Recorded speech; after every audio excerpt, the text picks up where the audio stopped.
We've been friends a long time. Yeah, and you call me, well, not whatever you want, but either way. So, out of all of the, we talked on the air the other day, and out of all the things that you've accomplished, when you look at bringing the Brewers to Milwaukee, Miller Park, and the struggle it was to get it there, you've got interleague play, you've got revenue sharing, you've got a very strong drug testing program. I mean, everything that you've accomplished, one of the greater things that you've accomplished in the sport of baseball, what would that be? Well, that's a tough question, but you know, I've said all along, and I believe this, I'm proud of everything that happened as commissioner, but when I think back to the odds against us in the 60s, and turned down by the American League, got turned down by the National League, thought we had the White Sox. But finally, Seattle was almost the last hope. I mean, the odds against us were stacked. So I'd have to say, Bill, bringing baseball back to Milwaukee, given the odds against us, was the thing I'll always be proudest of. Absolutely. Speaking of Milwaukee, I had somebody said when I said I got to ask Bud Selig some questions, they said, you got to ask him this question. Do you still eat at Gillies every day? Not every day, but almost. I drove past Gillies, and this is a true story. I drove past Gillies one day. I was going over to a marketing meeting, and there's the black car sitting there, and there's Bud in the truck eating a hot dog. How you doing? When you talk about baseball and what it means, the national pastime, the way the money has grown, the way everything has gone on in the game. So where do you see baseball in 10 more years as your legacy continues? Well, the game is more popular today than ever. The last 10 or 12 years have been the greatest attendance years. Revenues have grown from, as Ted said, $1.2 billion this year to be about $10.5 billion. The game is so popular, new ballparks all over, and I'm proud of it. I want to make a point that I often did during every league meeting and everything else. We are a social institution. Looking at that picture of Rachel Robinson, Jack's widow. I mean, that's baseball, as my friend Bart Giamatti used to say, is a metaphor for life. You have your ups and your downs, and you do things, but the game is growing. It's going to grow internationally, and given everything that's going on now, I think in a decade or so, you'll not recognize this game. It'll be huge all over the world.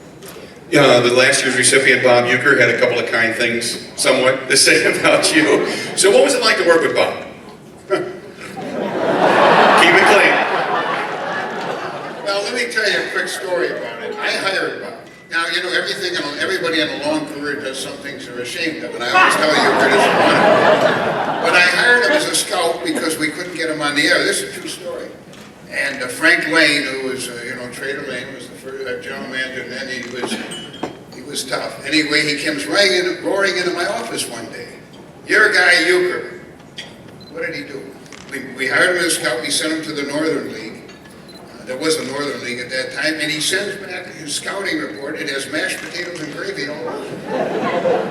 And I think Frank Lane was about to tell me, he said it's either him or me. But anyway, I kept working, and Bob started in '72, and with all due respect, and I'd like to agitate him, which I do all the time, he has turned himself into a great announcer and an incredible part of the community here in Milwaukee, all over Wisconsin. Amazing, amazing story. One of the biggest icons in baseball, right? Real quick, and then we'll let you go.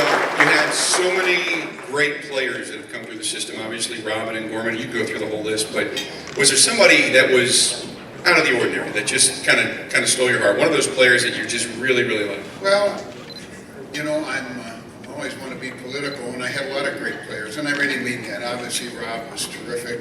Kane played 20 years for us. And I loved him. I loved Cecil Cooper. I loved Molitor, Gorman. All of them I really did. Somebody asked me if I had my favorite players. When I was a kid growing up, my favorite player was Joe DiMaggio. But I would say to you, in the next generation, my favorite player was Henry Aaron. And Henry Aaron and I have been friends a long time, and he's the same decent, quiet, thoughtful, sensitive human being today that he was when he and I first met in 1958. By the way, when he came here, he took Robin Young under his wing in 1975 and 76. So, when I think back, Bill, all the players that played, go to Cooperstown, and there's Robin, and there's Paulie, and Paulie Fingers. What I often think when I think of all those guys, and I think of myself as a kid, and I say to myself, wow, was I lucky. I got to do what I loved, and that is really the whole story. Ladies and gentlemen, Bud Selig.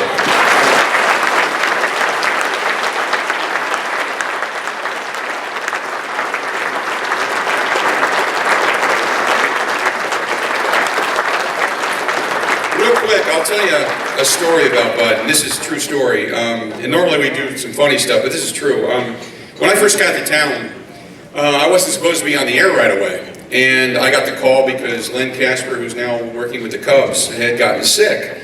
And so I go on the air my very first day at WTMJ when they hired me to do both sports talk and do the Packers.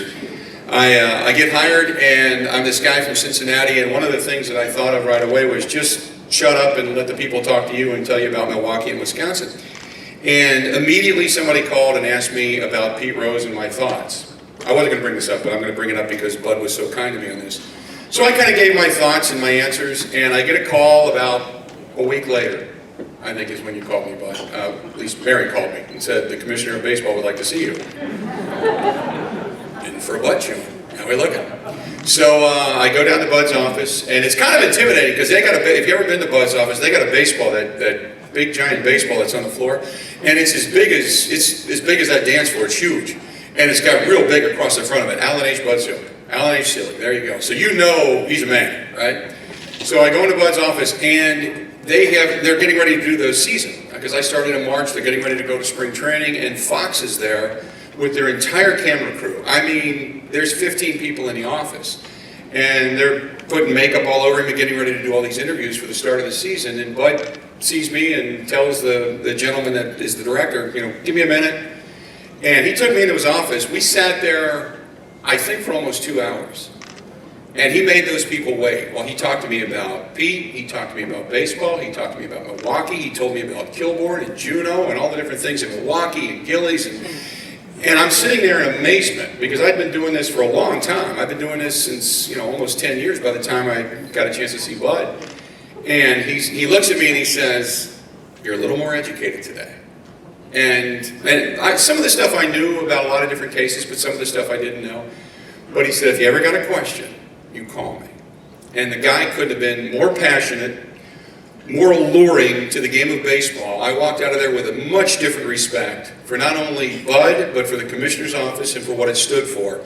So for everything that had gone on in Major League Baseball and everything that he fought for and everything that we as fans completely complain about and gripe about, and then we get a chance to air it on shows like mine or get a chance to see Lance, the guy takes it all to heart, and you're never going to meet a more passionate guy. He was right in that video. You're never going to meet a bigger fan of the game of baseball than Bud Selig. Thank you, Bud.